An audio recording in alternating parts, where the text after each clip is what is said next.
Because I was listening to somebody the other day, and they made this statement: a bird in the hand is better than two in the bush. Now, I hate to say it, but sometimes a lot of these quotes that we hear and we follow, they were designed for somebody else besides us, or particularly you. So, what I have been encouraging my audience to do is to not just follow everything just because it has a nice ring to it, but I want you to analyze it and see if it's applicable to your situation. Sometimes it is, sometimes it's not. And this one about bird in the hand is better than two in the bush. It comes on the premise that there is a undeniable few, that the value of an undeniable few has more valuable than an improbable many. In other words, something that's certain in your hand is worth more than something that's improbable. I mean, on the prima facie, on the surface, that sounds like pretty good advice. But we got to look at this thing. We got to break down the variables, the many parts. Let's look at the characters in this play. First, let's look at this bird. The bird symbolizes something of value, an asset. So the bird in the hand of the bird in the hand, two in the bush parable, the bird is an asset. Let's look at the hand. The hand represents ownership. That means it's solid, it's in hand, it's possession, it's yours. And then the bush, that represents an opportunity, which may or may not come to fruition. So that takes it out of the parable phase into something more relatable for us. And before I jump to any conclusion, I have to ask myself, and jump on this quote, ask yourself, how valuable is this asset? And how critical is it to the subsistence of my livelihood? If it's pivotal and I can't live without this asset, then it's more likely I'm going to keep that asset in my hand. In other words, I'm going to hold on to that bird. It's not going into any bushes. However, have you ever seen that movie? There's two movies I think about when I think about this scenario. I think about this movie, Baller Room, and another movie, Raisin in the Sun. I think one version they had, what the name? Sidney Poitier, and then the most recent version they had Puff Daddy playing the role of the patriarch who went out and gambled away the family fortunes. Now, I hate to say it, but in this case, these guys should have held on to the bird in the hand. They should not have been in the bushes.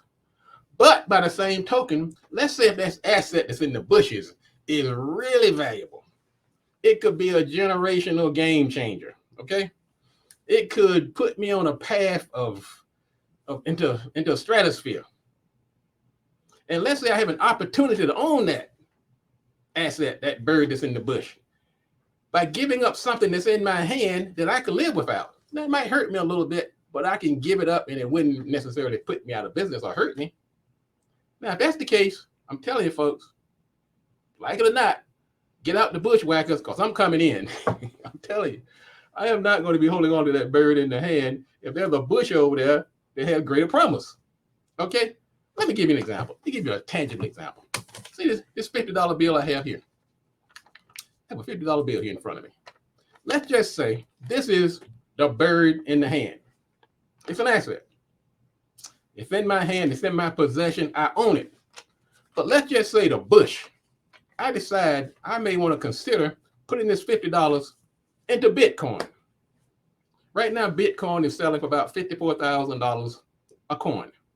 Now, of course, I can't buy an entire coin, but I can buy $50 worth. You can do fractional shares on Bitcoin. So I want you to help me out here, ladies and gentlemen. Help a brother out.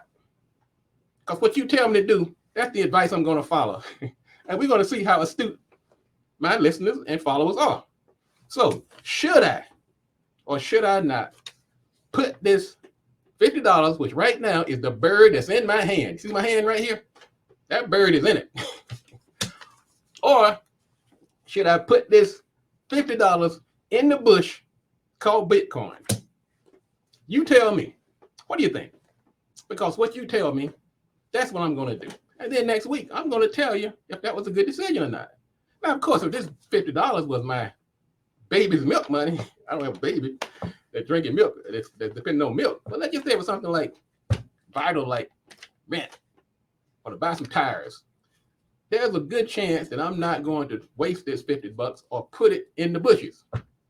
But if it's my beer money or my running around pocket money, there's a likelihood. So, bottom line, ladies and gentlemen, it depends.